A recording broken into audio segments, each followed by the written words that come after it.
biggest takeaway after watching the film from the struggles in the red zone last week? Yeah, I think you just started right with it. That was probably our biggest takeaway, to start there, because it just felt like there was some consistency in moving the football. And then when we got to the red zone, for one reason or another, it was just, it could have been one person, one thing not go the right way. I would have liked to see. There's a couple of runs that I'd like to have back. There was the little things that we see that collectively you can't have happen. And that's what we're focused on right now as we move forward. Of course, making sure not only that, our guys are prepared in the plan, but the plan is as good as it could be. We work our butts off. Ben's always done a good job of just continuing to challenge our guys. But a mistake here, a mistake there, we just, it's unfortunate we couldn't happen. Of course, we got to take care of the football. And at the end of the day, when you look at the breakdown of 1 of 7 right there in the red zone versus the yardage amount, you never would have thought you'd get that many opportunities and not connect. There's a few things that we know that we can do better. We'll try to keep that in-house. But then our players, there's a great sense of responsibilities of the smaller things that they can do, the details that they can have. That's probably the biggest takeaway coming back into the building. We were so excited to get back in the building, and our players were excited to get back on the grass because you don't want to have a performance like we had. Especially in those type situations where you are moving the ball, you're getting exactly what you want, and we just didn't take advantage of the opportunity. Maybe it's unfair to him, but I know Jameer kind of gets that Elvin Kamara comp a lot just because of the style of runner they are. One thing with Jameer that noticed so far is just the yards per reception. He's not getting a whole lot of yardage each time he catches the ball. I think this one was 7 for 22. It's not very efficient production. What do you guys need to do to unlock him more? Because he's such a gifted athlete in the open field. We got to just continue to work to get him in true space opportunities. One of the things about him, I do think that he is a great space player, but because of who he is now, he is getting a little bit of a different coverage. There were some details in their coverage, on the exterior that we saw guys playing with a little bit more width than normal, and a lot of it probably has a lot to do with him, but there's some other things that we can, of course, do better. But with him, it's more about space, and then as we continue to go, you can see we started the game with he and David, and there was an opportunity right there that we just didn't capitalize there on to continue to grow from that, the formation that we were in, some of the things that we were using. But it's all about space with Jive. We can get him in situations where he's truly one-on-one with his face to the opponent versus his back to the opponent. It gives us a little bit better an opportunity to create a little bit more explosives. But not only that, just give him the ability. You can see when he is faced up with the ball, just like David, they can make guys miss. So we got to do a good job of trying to get them in space, but also getting them facing the defenders so that they can make people miss and go create a little bit better. This may tie in with that a little bit what Hank was just talking about, some of the details and how difficult it is for offensive linemen in the screen game, right? It's something you figure out on the fly. As a running back, what are the key teaching points to be a good screen back? Landmarks. I won't give you our landmarks. I won't give the world our landmarks, but landmarks. And the landmarks, what they do is not just for a back, it's for our tight ends, for our wide outs, it's for all of our players. These landmarks allow our O-line to know exactly where the player is going to be. The adjustment comes with where the defense is coming to that landmark and how we're going to get there. But some of the details that come with what Hank was talking about in offensive line play is first out, second out. Who's going to be the first out, who's going to be the second out, who's going to be able to get to that landmark. But we just have to do a great job, and we do a good job of trying to make sure these guys know in advance. But there are some changes that come, especially against teams that are pressuring and have some movement on the interior. So there's some changes there. But the most important thing for not only the backs but the skill guys, when we tell them a landmark, they have to be on that landmark. And to this point, they've done a really good job of trying to be exact on that landmark. That's one of the things that we did improve upon from last year, I think, to this all season, was just making sure that all of our screen catchers were on the direct landmarks that we needed to help our O-linemen get there. Or is that just set within a player? It's more so connected to the scheme of what we're doing. So it's not, it's very hard to change your landmarks from game to game, or are they really landmarks? You know what I mean? Yeah, great question. It's always really interesting to see Vaki in that lead back as an I. 213 pounds, not very traditional, obviously. but defensive background, special teams, obviously excellent. How good is he as a blocker? Obviously, you can do all kinds of versatile things with him there once you unlock it, but how's the blocking element of him there? Really good. We found out early with him, one of the things that I wanted to do, and Shep always helps me kind of baptize our young backs in protection. And like I said last year, and this is probably the first time that Ja will know this, I told Shep to tell the backers, no jukes, no runarounds on Ja for the first 5 weeks. Just run right through his face. And he quickly understood the physicality of this league. But the thing about Vaki, the same thing. I go to Shep and talk to him about the same thing. A little bit stouter, a little bit bigger body type, and he handled it really, really well. Then we progressed to the drills, right? You see drills, whether they're special teams drills, whether they're offense, defense drills, where we seeing guys in one-on-one blocking situations, and he did really well. Then we put him in the 11-on-11 ball against some of our guys, even defensive ends, even outside backers, where he was responsible for cut blocking or going back to block guys, and he stayed up a lot. And we just really like his ability to strike on the move. He targets well. And because of his leverage and his power in his lower quarters, he just always is striking on the move, which is timing, right? It's like a boxer's timing at times. He knows how to get to that point, maybe take that extra step and go and engage. So we've seen a lot of good things out of him. Like where he's at, got to continue to work to get him better at a few things. But, man, really, these are some things we didn't know that we are now getting the bonus of. Got to see those hands a little bit on that fake punt, too. Yeah, that was a good play. The first time our backs give him a hard time because the first time we tried that, I think we were incomplete about 3 times in a row. And by the third time, he was dog-tired. We kept doing it again. And, I mean, he wasn't getting anywhere near catching it. It was just it didn't look like it looked in game day. So we were really, really happy to see where it kind of evolved to, and he made a heck of a play, especially with that guy bearing down on him. He has some definite talent. He can help this club. You guys have been pretty successful at establishing the run these first 2 games. When we look at the Cardinals, what are some of the intangibles that you're noticing that in their run defense that made it kind of hard for those first 2 opponents that did? Buda Baker. His placement, they do a really good job of understanding how to call it to place him in different locations, which creates a lot of issues for support blocking from the exterior, the receivers, the tight ends, the people that are responsible for that spot in support blocking. And then he's one of those guys, that even when you think you got him targeted perfectly, he can get skinny on you and go make a play in the backfield. The other thing is that they're really, really sound at backer. They can run sideline to sideline. They can get downhill on you. Mixing the nickel 5 and the nickel 4 stuff that they have can present some challenges as far as schematically what you're trying to do. You kind of combine all those things, you can hear kind of how the things that you're trying to deal with all at once. Is it 5 down? Is it 4 down? Is it base? Is it nickel? Where's Buda? Is he placing front side? Is he placing backside?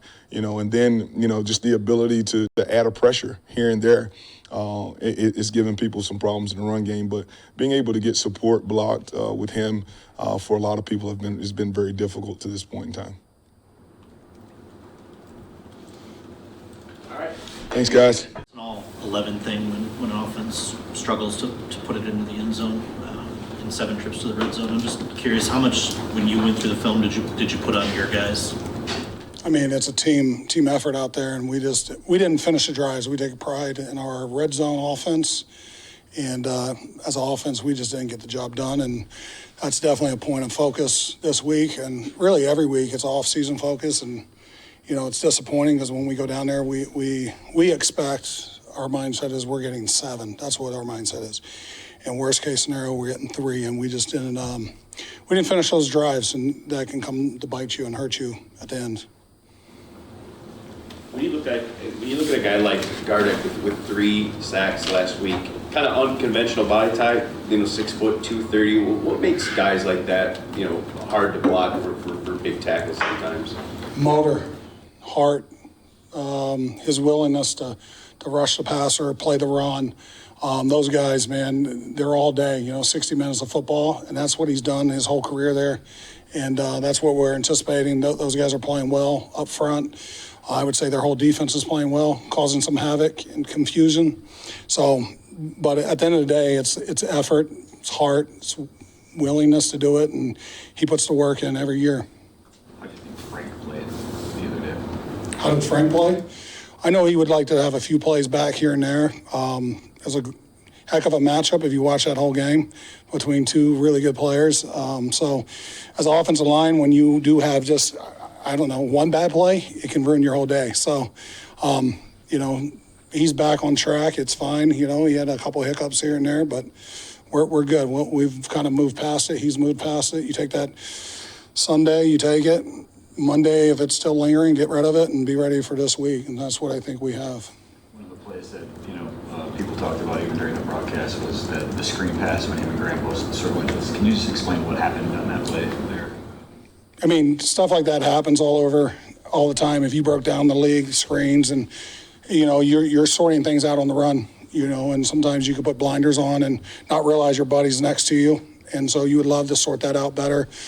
Say Graham's doing the kick out and he's climbing, you know. So if he's out in front, he'll kick out, Graham climbs. So in screen game, there's a lot of communication on the run, and there's no saying, it's all sorting it out. So when you do a screen game, it's all sorting on the run. You have timing to get out there. You have all that. You have to lose your guy first. And then you got to find who's in pursuit.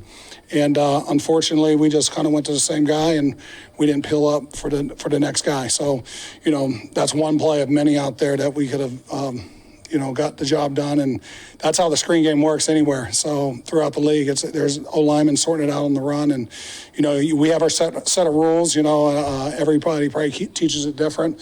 But we have our set of rules, and, you know, we learn from it, but it's spatial awareness, all that stuff. So to be a good screen team, there's a lot. There's an art to it. There's a form. There's a awareness on the field and stuff like that.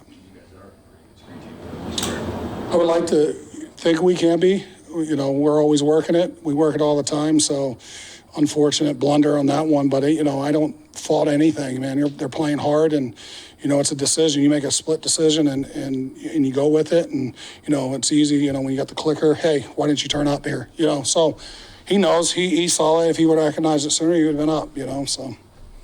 Time with defensive backs, they have to be able to move on to the next play quickly. Is that a similar mentality for offensive linemen, and is there a balance there in processing, I guess, why maybe you lost a rep to make sure that you don't do it again? I think in the middle of it, you don't. In the middle of the heat, and when you come off of the sidelines, you're doing it, and you're figuring it out quick, but it's the next play mentality. You know, I have a daughter that's a goalie. She gives up a goal, you better not dwell on that goal. You better wait for the next shot. You know, so that same mentality goes everywhere from football to O-line to DBs. You can't dwell on the past, man. It's the next play, and we'll get things figured out. And normally, as you're going back to the huddle, you're like, oh, I overset. Oh, I didn't use my hands. Oh, I took a bad angle. I didn't peel up on there. You're talking to yourself already, but you're already, oh, what's the next play? You got it from golf, you're back. And so you erase that. And so, you know, short term, get it out of your mind. Here we go for the next. And I think being an O-lineman or anything, the worst is sometimes leaving the stadium or whatever, and you're like, man, we got film. This stinks, you know, because they already know, because they're prideful. Even on the win the week before, we had a night game. I got the lineman text me at whatever, 12 in the morning, 1 in the morning. Is the film up yet? Because they want to see what they did wrong normally more than what they did right. It's like, oh, because they're always trying to be better. So they care, and that's win or loss, man. Our guys are grinding all the time, and it's like, I text them that day, get some sleep, you know. But that's these guys' mentality. How does Kevin fit in with this group as the new starter with these 5 guys? He's done well, you know. Early on, you know, he had his hiccups too, you know, there. But we're you know, meshing well. He brings you know, experience to the table. You know, it's like this way. I'm like, Kev, you played every opponent we played so far. You know, it's like last year. You know, so he played Arizona, and he's doing well. He fits in well with the group. He brings a different leadership in that room, you know, with experience, wealth and experience and knowledge. And the guys get along well. O-line room, if you haven't been part of it, it's something special. And I like to say everybody wants to be like that, you know, and it is a special unit. I feel like the line is still working on that on-field cohesion a little bit because Kevin missed some time in training camp. Graham's moves to left side. No, I think we've got by that training camp. For the most part, we were there. I know we missed some guys here and there, but they're getting it. It's always work in progress. You're never perfect, and the chemistry's getting there.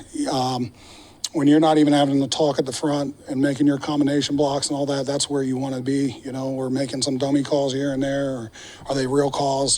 So we're still, work in progress, always gaining that experience together. But I think they're gelling well.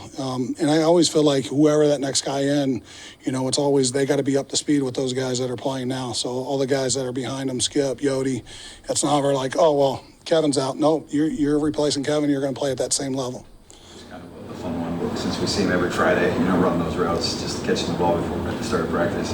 Who's got the best hands? Who's got the worst hands of the group? And where would you fit in the mix if you were? I mean, if you were putting me in there, I'd say Hank Fraley, but you can't argue Panay's athleticism, but, Skip's got some good ones. Yodi, all these guys think they have hands until they don't, or you see them do the one-hand catch. It's something fun for those guys to see, but you got some clappers out there, that just clamp and don't understand how to catch the ball. But I like to laugh more than, just I always just say, please don't fall, because they'll try to do a one-handed catch, jump. And so we have a good time. It's a good Friday routine. They've worked hard all week, and then we get mentally right back into focus for that Friday practice, because that's a great Friday prep for us. Did you ever go to a coach asking for a pass in your career when you were playing? I've had to do the jumbo stuff, so I've had opportunities. I never got an opportunity to catch the ball in a game, but in practice I caught it. They definitely overlooked me in a game if they. Yeah, I stand about this, but Baker crashes just so hard with such ferocity. I'm curious what does that bring to, I guess, the blocking schemes? What does Frank need to identify early with Buddha?